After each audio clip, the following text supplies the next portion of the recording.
ना करें, क्योंकि हर काम की शुरुआत में गणेश जी जरूर स्थापित किए जाते हैं। अब आप तिल का आसन देकर एक लंबी बत्ती का दीपक भी जला लीजिए। साथियों, आप सबसे पहले हम एक लोटे में शुद्ध जल लेकर फूल से सभी भगवानों पर स्नान भाव से थोड़ा जल छिड़केंगे। अब आप वस्त्र स्वरूप भगवान गणेश जी को कलावा या मौली समर्पित करें। भगवान विष्णु जी को आप पीले रंग की कोई चुनरी या कपड़ा वस्त्र स्वरूप समर्पित करें। अब आप अपने सीधे हाथ की हथेली में एक पीला फूल, थोड़े से तिल के दाने और एक सिक्का लेकर भगवान का आवाहन करें और उनसे प्रार्थना करें कि आज हम आपका तुलसी विवाह करने जा रहे हैं, हमसे कोई गलती हो तो उसके लिए आप हमें क्षमा करें। अब आप सभी भगवान को रौली, कुंकु, हल्दी, चंदन से तिलक करें और सभी भगवानों को थोड़े थोड़ी तिल चढ़ाएं। फिर भगवान विष्णु जी या शालिग्राम जी और गणेश जी को जाने समर्पित करें।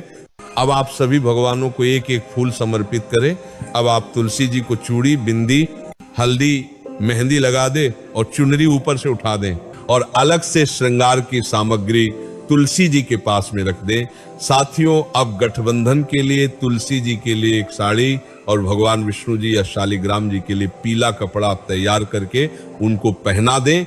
गठबंधन के लिए आप एक सुपारी और सिक्का पीले कपड़े में बांधकर ही गठबंधन करें। अब आप माता की चुनरी और विष्णु जी या शालिग्राम जी के पीले कपड़े को एक दूसरे से बांधकर गठबंधन करें। अब आप भगवान विष्णु जी को केले का भोग जरूर लगाएं और इस पूजा में सिंघाड़े का भोग भी लगाया जाता है। साथियों, अब आप कुछ मिठाई का भोग भी भगवान को लगाएं और बताशे का भोग भी जरूर लगाएं। भगवान विष्णु जी को जो भी आप भोग लगाएं उसमें तुलसी जी डालकर ही भोग लगाएं। अब हम भगवान की जयमाला करेंगे। इसके लिए आप 2 फूल की माला पहले से तैयार रखें। तो सबसे पहले आप भगवान विष्णु जी या शालिग्राम जी को एक माला स्पर्श कराकर तुलसी जी को पहना दें और दूसरी माला तुलसी जी को स्पर्श कराकर भगवान विष्णु जी या शालिग्राम जी को पहना दें। साथियों, इस विवाह को करने से हमें पूरा कन्यादान का ही फल मिलता है। इसी के साथ में भगवान गणेश जी को दूर्वा भी जरूर चढ़ाएं। अब आप धूप बत्ती या अगरबत्ती जलाकर भगवान को धूप दीप दे दे। इसके बाद साथियों, अगर आप हवन करना चाहते हैं तो कनड़ा को जलाकर घी की 5 आहुति दे दीजिएगा। हवन हो जाने के बाद आप थोड़ा सा जल हवन के आसपास छिड़क दे। साथियों, अब हमें सिंदूर दान करेंगे। इसके लिए सबसे पहले सिंदूर की डिब्बी लेकर और एक सिक्का लेकर उसमें सिंदूर लेकर भगवान विष्णु जी से छुआकर 5 बार तुलसी जी को सिंदूर चढ़ा दें। साथियों, अब फेरी करने होते हैं, जिसके लिए घर के कोई बड़े पुरुष विष्णु जी या शालिग्राम जी को ले लेते हैं और घर की बड़ी स्त्री तुलसी जी को उठाकर फेरे कराती है। पहले 4 फेरे में तुलसी जी आगे रहेंगी और बाकी 3 फेरे में भगवान विष्णु जी या शालिग्राम जी आगे रहेंगे। आप चाहे तो अपने हाथ में नारियल लेकर भगवान विष्णु और तुलसी जी के ऊपर से 7 बार नारियल घूमकर भी मन भावन से फेरे कर सकते हैं या फूल से भी ये फेरे कर सकते हैं। अगर आप तुलसी जी और शालिग्राम जी को उठाकर फेरे करा रहे हैं तो तुलसी जी का स्थान भगवान विष्णु जी का हो जाएगा और भगवान विष्णु जी का स्थान तुलसी जी का हो जाएगा। तुलसी जी का आपको साथियों, अब आप मंगल सूत्र लेकर भगवान विष्णु जी को छुआकर वह तुलसी जी को पहना देंगे। अब आप कुछ दक्षिणा या पैसे पूजा में याद से चढ़ा दें, क्योंकि इससे हमारी पूजा में रही कमियां दूर हो जाती हैं। साथियों, अब आपको हाथ जोड़कर प्रार्थना कर लेना है। साथियों, इसके बाद में तुलसी जी का खोइचा जरूर भरिएगा। इससे आपके घर में कभी दरिद्रता नहीं आती है।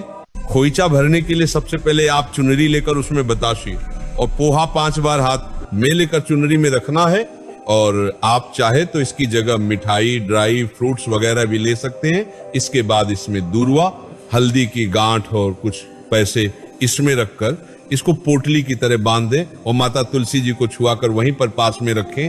साथियों, इसके बाद में तुलसी जी और शालिग्राम जी के विवाह की कथा भी इस दिन आप जरूर सुने।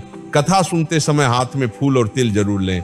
अब आप आरती के लिए कपूर जला लें या अलग से दीपक जलाकर भगवान विष्णु जी और माता तुलसी जी की आरती करें। आरती हो जाने के बाद भगवान के ऊपर से 3 बार जल फेर दें, मतलब जल छिड़क दें। अपने घर के सभी सदस्यों को आरती दें। साथियों, अब हम लोग यहाँ पर कन्यादान करते हैं, जिसके लिए हम कुछ नई चीज तुलसी जी को देते हैं, जिसके लिए आप कुछ नए बर्तन दे सकते हैं और बर्तन खाली ना दें, उसमें कुछ ड्राई फ्रूट्स रखकर ही दें। इसके अलावा साड़ी, कपड़े वगैरह भी आप दे सकते हैं।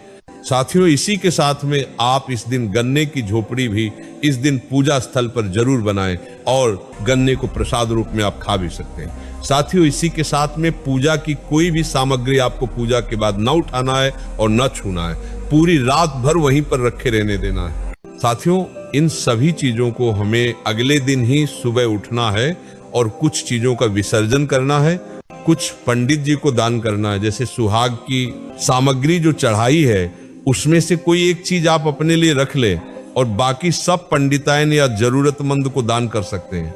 अगले दिन सुबह स्नान करके विष्णु जी की फोटो को उनके स्थान पर रख दे और तुलसी जी को भी उनके स्थान पर उठाकर रख दे।